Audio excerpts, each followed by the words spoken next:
Today we are going to learn to use a Fraction Blocks app. And there are some reasons for this, which I'll get into.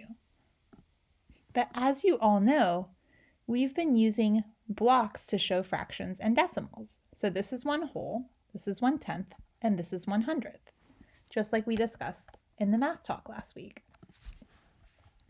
Now, when you get to the app, the very first thing you're going to want to do is change the color of the blocks. So you're going to click down here.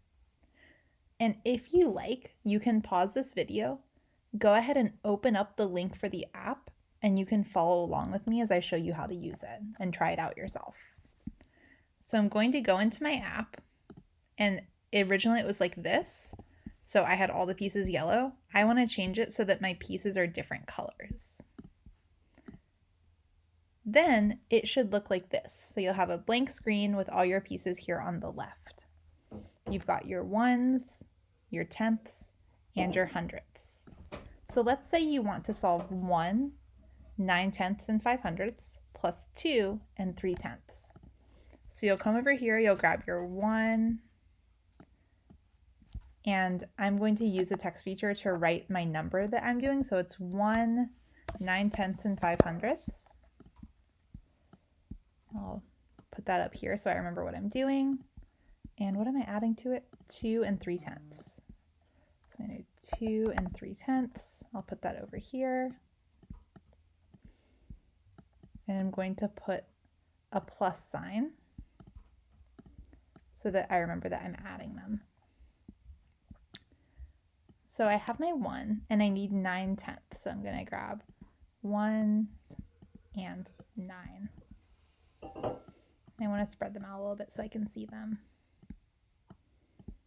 There we go. 9/10, and I think it was 5/100. And then I'll do the same with my 2 and 3/10.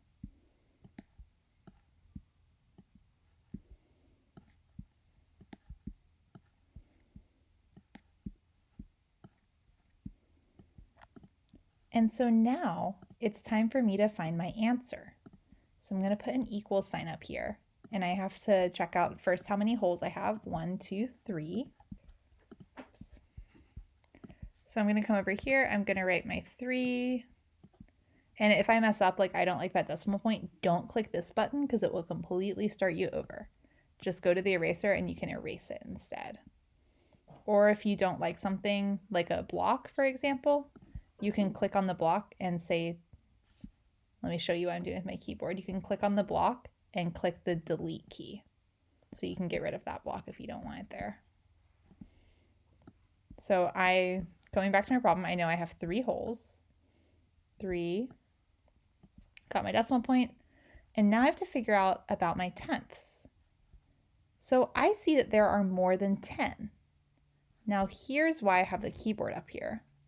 Oops. So I see that there are more than 10. So here's why I have the keyboard up there is because I'm going to show you how to click on more than one thing at once. So if you want to select more than one thing at the same time, press the Shift key while you click on everything. So I'm going to press Shift, and you can see this key is held down right now. And then I'm going to gather together 10 of these. So 1, 2, 3, 4, whoops, 3, 4, 5, 6, 7, 8, 9, 10. And this button down here is going to group them all together into a whole. So now I can see that instead of 3 holes, I actually have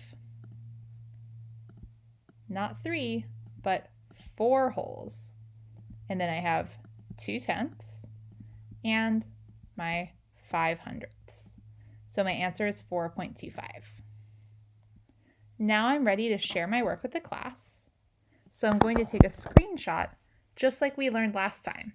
And if you're on Chromebook, I'll include a video about how to take a screenshot on a Chromebook because it's going to be a little bit different than Miss Izzy's computer. So however you do it, you'll take your screenshot and then you're putting it on the slide to show your work. So we can see from my work right here that 1.95 plus 2.3 equals 4.25. So today you're going to have a couple of problems to do yourself. You're going to use this tool and you're going to solve those problems. So as a quick review, when you're using the tool, this separates all your blocks. This combines all your blocks, or not all, but it will separate groups of 10 or combine groups of 10. This lets you type, and this lets you draw. And if you want to completely start over, totally start over, bye-bye, all your work is gone, press this button right here. So again, today is just about practicing using this tool because I know it's a little bit tricky. So get started and don't be shy to ask if you have any questions.